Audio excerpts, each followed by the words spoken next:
Well, with the Bungie Weekly update here again, I thought I'd do a little video covering all the speculation in this week's update. I'm not a huge fan of speculation, you guys know that. Normally, it just gets my hopes up for stuff that might not happen, plus, I'm really not that imaginative. But with all the little hints and weird phrasing in this week's update, I figure it can't hurt to speculate today. So let's take a look. First, they cover the PS4 launch trailer, but they don't really say anything about it. It's just the typical dramatic writing style that Bungie has been using. But next, they discuss their testing, and here is where all the speculation starts. Keep in mind, these quote-unquote war stories are not all PvP based.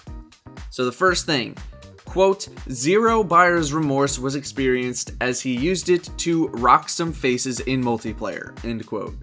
So I think it's a good assumption that we're going to be able to buy things in Destiny. I think this was pretty expected, but here it's unclear whether or not this person bought some kind of weapon through PvE means and then brought it over to PvP, or if he bought it with some kind of PvP currency.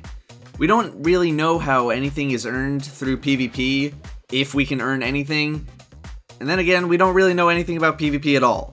But it does appear that revival in PvP is possibly a thing, with the very short paragraph of being Nova bombed as you are revived. Now here's the big thing everyone was discussing, the sword. Yes, as usual, Bungie's creative writing style throwing everyone into a frenzy because of the way they like to word things. Quote, "Fighting off aliens with an ancient sword claimed from the grotto." Some people say that this means melee weapons confirmed. For this video, I'll entertain the idea.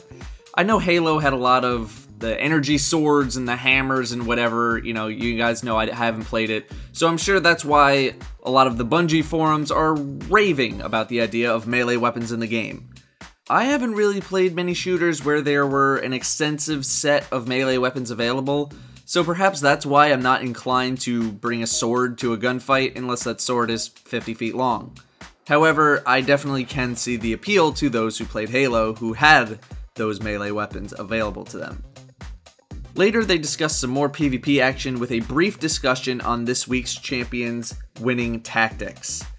He used a Titan, quote, "for the beefier armor, tactical grenades, and close quarters mayhem." The fact that armor is even mentioned in the first place could signify that your class does matter in PvP, obviously beyond its class skills.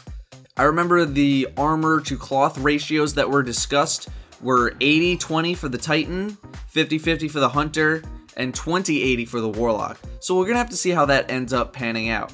Will the Titan end up having more HP or taking less damage in PvP? It certainly seems like a possibility. Those were the main things I saw a lot of people speculating about, so I just wanted to kind of talk about those things. The mail sack, didn't really have much to go off of. The link to the weekly update is in the description in case you missed it and you want to go check it out. But if you are looking for 100% lock it down, put it in the books, confirmed gameplay details, I wish you the best of luck. Until next time, this is Datto, giving you the D. Thank you for watching.